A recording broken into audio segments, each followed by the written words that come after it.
Hi, good afternoon. Welcome to our vlog. This afternoon, ito po, namamasura po kami dito sa Doha, Qatar. Ayan si Isil. Tinitingnan po niya yung kung ano pa yung dapat naming mapakinabangan. Yung mga hindi naman po, tinatapon namin. Ito po yung pulot namin sa daan. Yan. Mga yan. Yan. Kaya pinipili po namin kung alin yung pwede pang gamitin. Sayang naman po. Ito po yung buhay namin dito sa abroad. Marami kayong nakuha, Sel? Marami. Ang ganda pa, no? Pwede pa.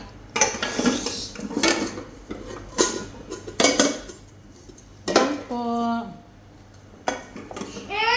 Dito po sa abroad, pag wala kang gamit at walang pambili, pwede pong sa basura, tumingin ka. Tingnan nyo, ang gaganda pa po. Oh.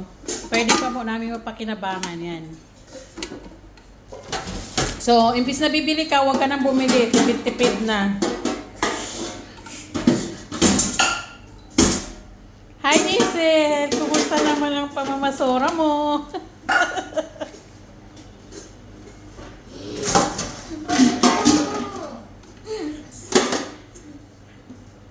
Marami po, guys. Ayan pa. May mga nakuha po kami na coffee maker.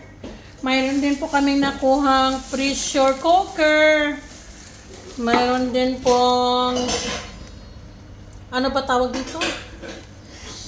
Ito. Kalimut. Rice cooker. Ayan guys, marami kaming nakuha. Ayan. Ito po.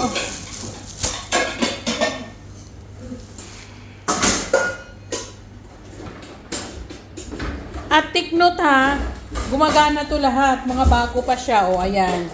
Buksan natin yung karton. Ayan, bago pa po yan. Yan. Mahal po to sa atin. Ito din po. Yan, pressure cooker.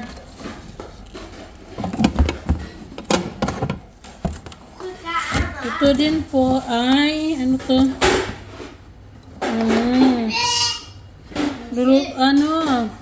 Gamit para sa paggawa ng mga cake. Ay. Oh. Ayan. Pipilian namin ang maganda. Din yung iba itatapon na rin. Babalik namin sa basura. Ito pa guys, may napulot din po kaming refrigerator. Ayan. Gumagana po siya. Maganda pa.